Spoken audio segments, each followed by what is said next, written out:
BJD रो base powerful नेता हेउछंती प्रणव प्रकाश दास ओरफ बॉबी। केवल BJD नुहे सारा राज्य रे तांकरो बेस दबदबा रहिछि।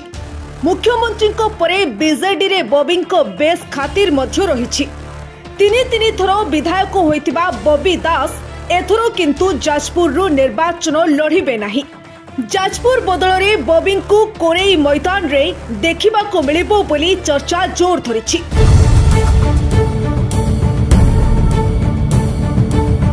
जाजपुर राजनीति रे बॉबी हेउछंती मास्टरमाइंड। बॉबी को इशारा रे काले जाजपुर रे प्रार्थी फाइनल होंती, किंतु 2024 साधारण निर्वाचन रे जाजपुर रे किछि ओलट पालट हेबा नै आलोचना जोरदार हेउछि। 2009 रे प्रथम थर पई जाजपुर रु विधायक होइतिले बॉबी दास।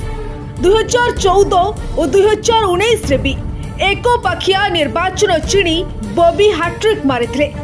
बॉबी को सांगठनिक दक्षता पई जाजपुर रे विरोधी बीजेडी रो पाख भी मारी पारु नाहंती। जाजपुर विधानसभा आसन रे बीजेडी बेस मजबूत स्थिति रे रहिछि। जाजपुर को बीजेडी रो अन्यतम गण बोली कहा जाय।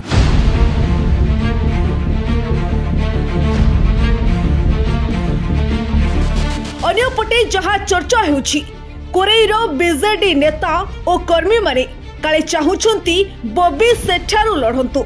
काहेकि ना एकदा कोरेई बॉबी दास को बापा स्वर्गत अशोक दासंकर गण थिला। जदि बॉबी कोरेईरु लढिबे तेबे जाजपुर रु तांको भाई भव प्रसाद दास बीजेडी टिकेट पाइबे बोली कुहा जाउछि। केवल से नुहंती, खुद नवीन पटनायक भी काले जाजपुर आसनरु निर्वाचन लढ़ी पारंती बोली कुहा जाउछि। से जहा भी हेउ जाजपुर आसन बीजेडी पुणी दखल करिबो बोली बीजेडी रो समर्थक माने दाबी करुछंती। तेबे निर्वाचन पाखे आसुथिबा बेले बॉबी दास केउ आसनरु मैदान को ओल्हाउछंती ताहा देखिबाकू बाकी रहिला। रिपोर्ट आरंभ न्यूज। अधिक खबर पाई आम फेसबुक पेज को लाइक, फॉलो एवं यूट्यूब चैनल को सब्सक्राइब करंतु।